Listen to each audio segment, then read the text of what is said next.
సిద్దిపేట జిల్లా హుస్నాబాద్ పట్టణంలో చిరు వ్యాపారులు మంత్రి పొన్నం ప్రభాకర్ కార్యాలయాన్ని ముట్టడించారు. రోడ్డుపై కూరగాయలు అమ్ముకుంటూ బతుకుతున్నామని, తమ దుకాణాలను బలవంతంగా తొలగించి వేరే చోటికి తరలించారని వాపోయారు.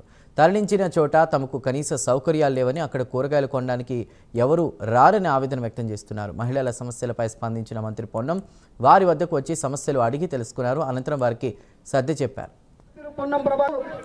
హుస్నాబాద్ నియోజకవర్గంలో ఓట్ చోరీ ర్యాలీలో పాల్గొన్న గౌరవ మంత్రివర్యులు రాష్ట్ర రవాణా బీసీ సంక్షేమ శాఖ మంత్రి పొన్నం ప్రభాకర్ హుస్నాబాద్ నియోజకవర్గంలో ఓట్ చోరీ ర్యాలీలో పాల్గొన్న గౌరవ మంత్రివర్యులు రాష్ట్ర రవాణా బీసీ సంక్షేమ శాఖ మంత్రి పొన్నం ప్రభాకర్